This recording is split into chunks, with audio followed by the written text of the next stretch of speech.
I'm going to close WhatsApp. There we are. We're live. Fantastic. Welcome to our first ever Networking Knowledge Unleashed show.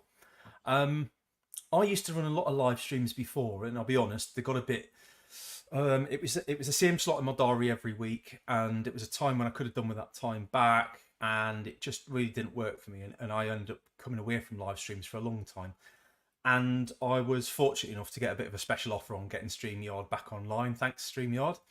And you know what? When they sent the email through, I just thought, you know what? I've forgotten how much fun live events are, especially when we get people to turn up and ask questions. So here we are, and I can't think of anybody better to kick off my live streams with than Dave Plunkett. So we're me and Dave have known each other for 2 or 3 years now, Dave. Yeah. And we've always gotten on really well together, and I think we network in the same way. We network in a very similar way with very similar thinking behind it. And between us, we've seen some horrendous networking. I've seen some horrendous attempts at networking, some horrendous actual networking, and we wanted to share some of our knowledge. I've got 21,000 followers. That's not an accident.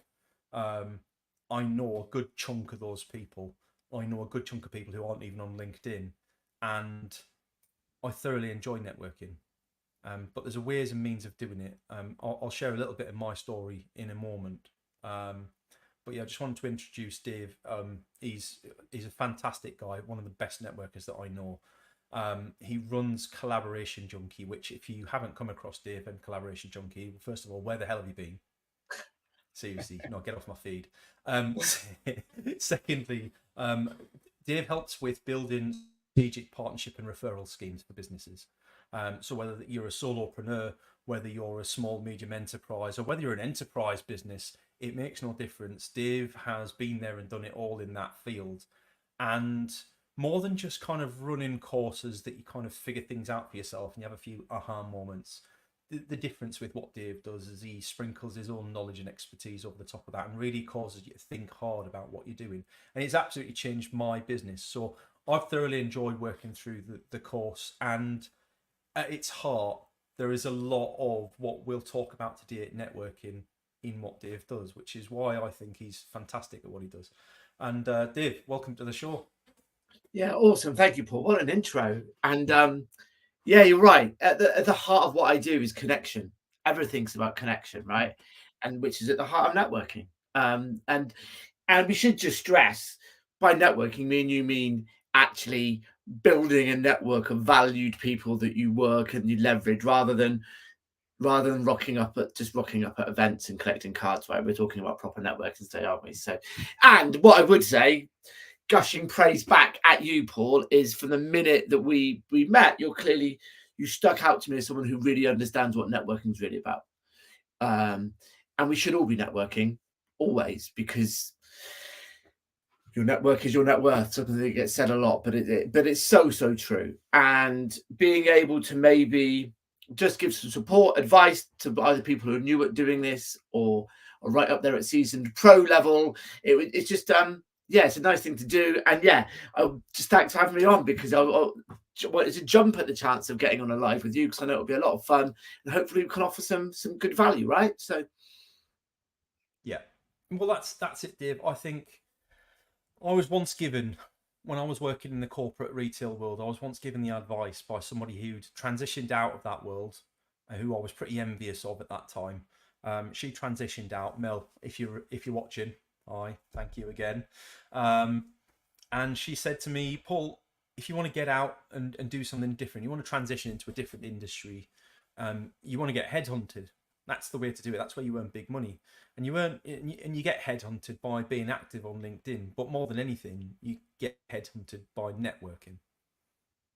And I kind of, I've come from that corporate siloed retail world where I only dealt with the people in my store or in my department or team, and didn't even network within the business itself, let alone outside of that.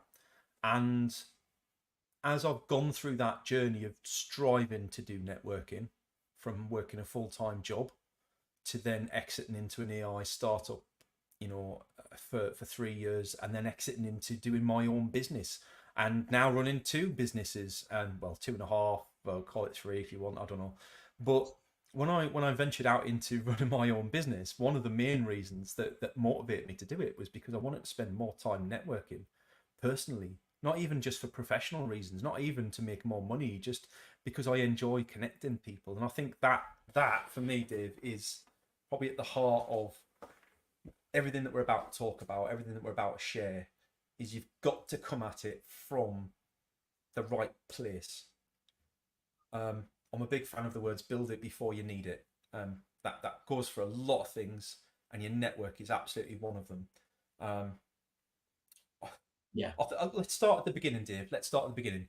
The nerves that you have when you very first start networking, and one of the main things that stuck out to me was, how do I add value to these people when I'm just a guy, or I'm just a girl, I'm just a person, I'm nothing extraordinary. What do I have to value? What is valuable about me in a networking conversation?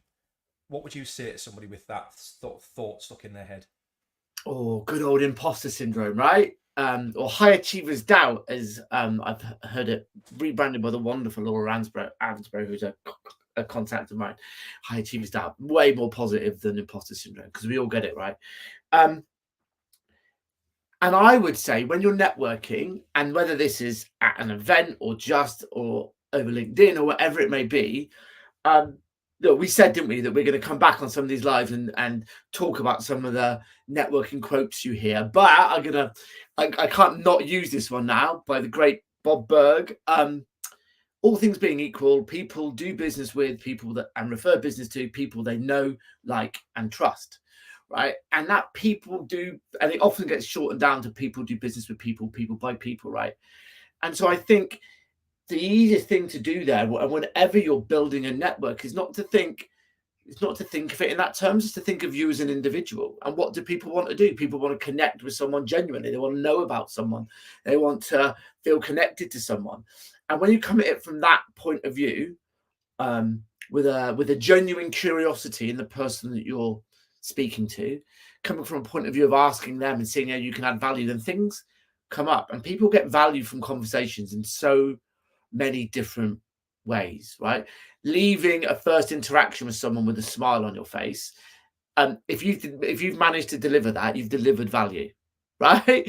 Someone's remembering you fondly, you've delivered value. And I think there can be this, while there is absolutely value in having intention about how you build your network, right? And we should do that.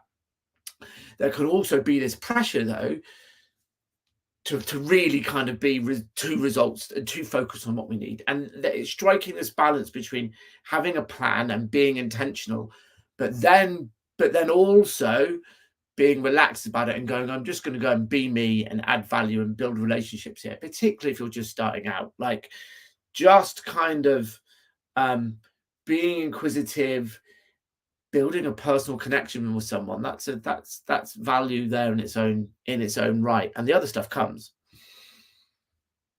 Yeah, and I think just for anybody who's watching this and you're wondering what format this series is going to take, I see this being like a semi-regular network live stream, right? I don't want to make this, it's going to be every Tuesday at 3 p.m. Some days it might be a little bit earlier, some days it might be a little bit later. The key is this video's live streamed, the video stays live. Whether you can join us live, which is brilliant, whether you can't, it's still going to be there for you to watch and catch up on. And the whole point of this show is I just want to help people get more out of their network, get more out of themselves, and figure out how they can network to further their own professional development, their own career, their own business, themselves. Whatever your goals are, it's all possible. But I think that the thing that it all boils down to, for me, the problem that most people start with is that they only start networking when they're desperate for something. So, quite often I see people who are in sales. They've tried all the cold calling approaches and what's next? What's the bottom dregs of the barrel? Well, I'm going to start doing some networking, see if I can drudge some leads up that way. And they're already on the prowl. You can smell the commission breath on them, right? Like, we've all done it. Like I'm not sat here completely innocent, right? I've been that person at times, and it didn't work because it came at it from the wrong angle. Um, and you know, like, I think when you start networking, however you do it, um, that start point is what really comes across in your messaging. So I can't say it any more loudly than I do, is if you're already at that point where you really need something, you need to network for a specific reason, you've got to find a place before you start doing your networking to put that to one side. You can't think about that underlying reason whilst you're networking, because it'll just come straight out and it'll be obvious, and the right people will just avoid you because they'll assume that you're on the take. And it's like a bank. It's like a bank. And you've got to put social capital in to be able to make an ask. And that's what puts a lot of people off doing it, or doing it right. People think they can just come along, do a sales pitch, an elevator pitch, and everyone's going to flock to them because their product's amazing. Newsflash, your product and your service is only interesting to you in that context. Yeah. Nobody The else is, only nobody's not caveat interested. the only caveat I'd put on that is in the instance where people need to broaden their own service offering, and they're like, right, well, I want to go and form relationships. But even then, you don't want to be too quick about that, because if you're going to be referring out to other people, you don't want to be referring to the person you met just yesterday at a breakfast event or on LinkedIn or whatever, right? There's a thing I say a lot when I work with clients, and just in any workshop I ever do, which is every time someone makes an introduction to you, or every time you make an introduction to someone else, it's not just a lead or an introduction that's being passed. It's a little bit of reputation that goes alongside that introduction. And we need to be really kind of mindful of that. If it's us making the introductions, making sure that we're really happy with that. And if someone's making introductions to us, kind of being really respectful of the trust that someone's put in us. And I think that's where that networking piece and trying to rush it kind of falls down. Like it takes a bit of time to build that trust. Sometimes it can be built quicker than others, depending on experience, depending on synergy, depending on a number of factors, right? But that trust piece is absolutely crucial. But you're so right. That kind of going out with too much intent, particularly sales. I mean, back when I was running networking, back when I was running networking events, three a week kind of thing for my own organization and Chamber of Commerce before that, it was the days where you would see the hungry salesperson arrive into a Chamber of Commerce breakfast or one of our evening events and burst into the group of three people who were in the middle of a conversation and then go, hi, and give you all a card and then dash off again. And me and the two people I was talking to would just look at each other like, okay, what happened there? Look at the card, bemusely, and off we go. And these days, people do the LinkedIn connection thing, right? The amount of people that it's not cards so much now. People, should we connect on LinkedIn? And they connect, and they get the little QR code out and everything else. And it's just not the way to do it. I'm not saying you shouldn't connect with people and exchange cards, but going networking for that being your purpose of doing it, you're kind of missing the point. I mean, everyone I have a conversation with, I will connect with, because you never know where it would lead. But I haven't gone and had a conversation with them either offline or online with the purpose of just gathering connections for the sake of it, right? It just doesn't make sense. It's not the way to do it. You know what? Actually, it's why I still like business cards, Paul. A bit of a tangent, but hey, let's roll with the tangent. Yeah. In the rise of everything being digital, I like a business card because it makes me remember someone. And quite often, I'll scribble down on the business card what I want to do with them afterwards. Right, we should have a Klaxon for every time I'm going to use a catchphrase, right? But the fortune's in the follow-up, people, right? And the fortune is in the follow-up. And so following up with people you connect with whether that's at an event or whether it's on LinkedIn or whatever it may be, and offering some value is the number one way to build your network. And so I like to scribble down something I'm going to do for that person, right? And it could be something really little, like another event that I think they might be good for, a book they might be interested in, something that we may mention in conversation. It could even be something personal. but remembering, but just doing something outside of your connection, going, it shows that person that you are someone who genuinely values a connection, genuinely values human connection. We use that connection word again because it's so important, that actually this is something, even if it's going to be a low level relationship, this is something that this person takes seriously. And so I love a business card for that, because I'll scribble down the thing that I'm going to do for them, and then I'll do it, right? Fortune's in the follow-up. It's why on the LinkedIn thing, if people are doing that LinkedIn thing at an event, like you're in person, they want to connect and they do the whole QR code thing, I always get someone to connect with me, and I never accept their request until I'm back at my desk, because then rather than just having another one on my connections, I'll go, all right, yeah, that was that person. I'm going to drop them a message and do this thing. And it's that's the difference between gathering connections for the hell of it, and building a network. And that's the difference. Just in this first conversation, Dave, I can see there's so many tangents we can break off on networking. I'm sat there now, and if you haven't met me, I'm borderline ADHD, right? But my brain works a billion miles an hour, and I'm already like trying to hold back on interrupting Dave so I can reach out onto the latest tangent my brain's just fired off on. So I'm going to try and distill down those tangents as we go, and we'll kind of feed those in as themes for future topics. I'm trying not to get too heavy in any one area, but I'm really passionate about LinkedIn, and some of the things you've said there really resonate. I think that the thing for me is what you said about you just never know where your most important network members are going to be and who they are. And by far, the best conversations I have with people tend to be with people who, when I look at their LinkedIn profile or whatever, I look at it and go, not quite sure where this is going to go. This is like, they just seem a bit not quite what I'd normally aim to network with. But you know what? I'll have a chat anyway and see where it goes. And I guarantee that they are always the most interesting conversations, because I probably approach it with a little bit of a different mindset, and I'm a little bit more open and not focused on that one thing that seemed pretty obvious at the time when I first approached most people. There is also a thing if you lower the bar, though, right? So there is a perception piece here. It's like when you're the last person to see a film and everyone else has said it's shit, you've kind of lowered your bar and you go, I was all right, actually, quite enjoyed that. And it's because you're like, you know what I mean? When you go in going, oh, why did I say yes to this meeting? And then you're like, oh, that's all right. But it's nightmare when it happens the other way. And partnerships. When people connect, go, oh, we should talk about partnerships. And then you go, and you look at it and you go, you know what, there might be some scope here.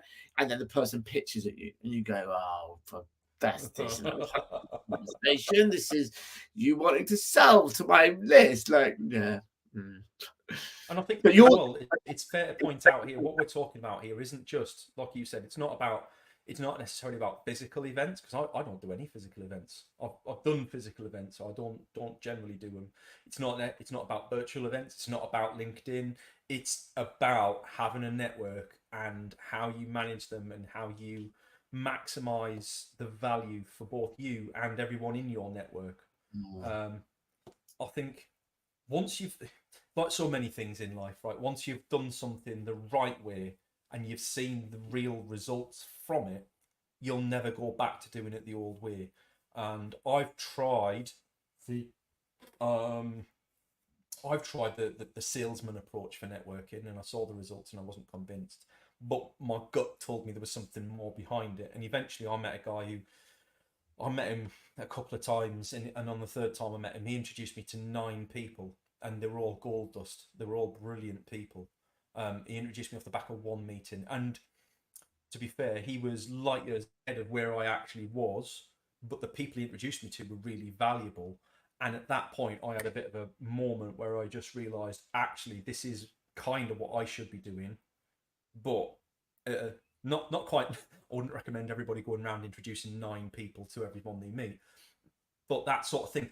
If you are in that position where you're fairly new to networking and you're worried about what it is that you have to add that's value, well, it's access to other people in your network. So my personal advice is, for the first 2-3 months of networking, is sit down, shut up, don't talk about you, talk about them, and find out everything you can about the people you meet, as much as possible, until they ask you. And more, the one thing I wish I'd done right back at the start was to make a spreadsheet, a database, catalog those people somewhere properly. I'm terrible for not doing admin jobs like that. So like, it seems like a good idea in my head. I know for a fact I wouldn't have done it, so I wouldn't. So that's why I didn't do it. I wish I'd had that, because the amount of times I've gone back and then gone, oh, I should introduce you to that person. They did that, and I can't remember their name. I can see their face in front of me. I can't remember their name. Oh, who was it? And it might take me 2 or 3 days to remember who they were. I generally do eventually get there, but that for me is, when you're in that early stage, those informal, what I call a tier 1 network conversation. I can introduce you to this person. I'm not close friends with them. I don't know them really well, but I feel like there's a good match for you there.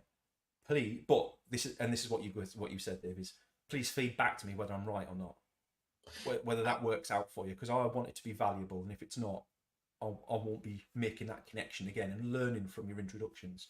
Yeah, and you know what? I'm going to add something to that as well, because it works both ways. So, I'm going to talk about introductions, because that's kind of what I do. No surprise here, right? Particularly if you're either building, and when I say building a new network, let's not forget this might be people who are seasoned pros. They're just moving into a new sector or space, right? So it's like, I want to target this sector. How do I build my network here? It's also about, in those early days, yes, seeing where you can add value, but not being afraid to ask for help. Most people are good people, right? And so if you ask them for help in building your network in this area, they will do it. So that's not necessarily asking someone for an introduction to a client because you've only met someone once, right? That's probably too soon. But going, who else do you know in this space that'd be really good for me to connect with, to follow? Do you know good events? Do you know, just if you're looking to build a network within any niche, however broad or however narrow it may be, if you're talking to good people in that space, getting them to introduce you or recommend other good people or other good places to hang out or other just good activities to do, is a really quick fire way of doing that. And it's something that I know most people don't leverage as well as they should. They kind of think, I talk about things like a referral staircase, right? Like at the top of that staircase is someone introducing you to the dream client that changes your business forever, or the dream partner that continually provides you leads. But there's all sorts of things that you can do. And yeah, good content, good events, good other people. They're really easy introductions for people to make, because it's a nice thing for them to do, the person, which means people will do it. And it helps out the person that they're introducing it. Like, it's just creates this lovely virtuous circle when you use other people to help you grow your network in a particular space. And it's such an easy ask at the end of a one-to-one. Look, I'm looking to do more of this. Thanks so much for your help. Who else do you know in this space that would be a really good person for me to connect with or follow? Do you know any events I can go to? It's just a nice, easy thing to do, and allows you to be more proactive with the direction of how you build your network, rather than leaving it completely organic, as people like to call it, but chance is the real word. So yeah, I think the only other thing I'd add to that is to not be afraid to not refer to someone in your network. So I've had some fantastic connections who, when I refer them people, they don't answer the emails, they don't have the meetings, they're just too wrapped up in what they're doing. Doesn't make them less of a good person. They're just wrapped up in what they're doing. Yes, I don't know about that. Email back. I might argue with you on that one. Blanking someone who works you in a referral definitely makes you a lesser person in my book. Like, well, you know what? That's fair. Okay, you never know what someone's got going on in their life. Let me just caveat what I just said there, right? With all that. But if someone, just doesn't respond to that stuff, that as well. Remember that reputation. Don't refer them again. That reputation piece, right? Like, yeah.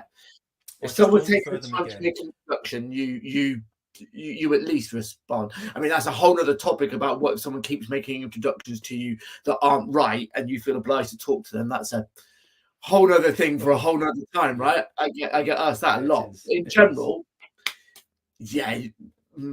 but yeah, I would argue on your they're not a lesser person if they just ignore introductions. Yeah. Anyone out there? I just think that some people can be really good at what they do and helping other people, but Yeah. be mortally petrified of networking and meeting other people outside of that for whatever reason. And yeah, I would expect them to have a decent reason. I generally don't do the digging, but Yeah. anyway, look, I think in terms of what we wanted to cover today, look, I want this to be a reasonably short, sharp session each week or Yeah. whenever we do it. I don't want to be going on for ages because I know people after about 25 minutes, people drop off. I've done this lots. We will be advertising in advance. So if you come across this video, you've enjoyed it and you want to see more of it, make sure you visit both Dave and my profile, which will be linked to the event. Go on our profile, hit that bell, and you'll get notified every time we post. I'll try not to annoy you too much. I do post a lot. Well, can I add a practical thing just on that last topic? We don't want to leave people on a conflict without a resolution be set. If you have got a bunch of introductions and the reason why you've not gone back is because you just don't know how to respond, you don't want to have the meeting, you don't want to, whatever it may be, right? The number one thing you shouldn't do, based on everything I just said, is just not respond. There are all sorts of deflection things, right? Let's leave with someone with something practical. You can respond to that email and go, I'm really sorry. Thanks so much. I'm really sorry. I am flat out right now. Can we touch? If you think there's value in talking, can we get back in touch in a couple of months' time or whatever it may be? You can kind of deflect, right? It's not my preferred option, right? But there are things you can do that means you don't have to do the thing that you don't want to do, but you're not pissing off someone, right? Potentially offending someone for not getting back to them, because that's not the way to build a network, right? There are polite ways of dodging conversations you don't want to have, right? Maybe we'll do that in another detail, another call. Absolutely. So yeah, thanks for that, Dave. I like that. So yeah, jump on our profiles, ring our bell. When we announce the new events, it'll get sent over to you. Like I say, if you can join us, fantastic. If you can't, watch us back afterwards and let us know what you took away from it. And more important than anything else, I want people to interact with this. I want to hear your questions. If you've got ideas for what you'd like covering, questions you've got about your own networking, horrible experiences that you've had, you want to know whether anybody else has those experiences. Guarantee we do. Good experiences, likewise. Whatever you want to chat about networking, drop us a line. Let us know. I'll promise not to ignore you. Maybe we could do a poll. Maybe we could do a poll about to do next. I haven't done. Remember, LinkedIn polls are everywhere. You don't see them as often now, do we? I still use them now and again. Yeah, now and again. But yeah, why not? And then we get to the end of the year and we'll get down to the dregs of things that we haven't yet polled about because everybody picked the opposite ideas. We won't run out of things to talk about, Paul. We will not run out of things to talk about. Very much doubt it. All right. Well, thanks very much for joining us. Whether you were live, whether you're watching us back, whichever platform you're on, we're on YouTube, we're on LinkedIn, we're on Facebook, I'm on Twitter, on Dave's YouTube. Look, we're everywhere. Let us know how you got on with it. Get in touch with us, and we'll see you next time. Thanks for joining us. Cheers, everyone.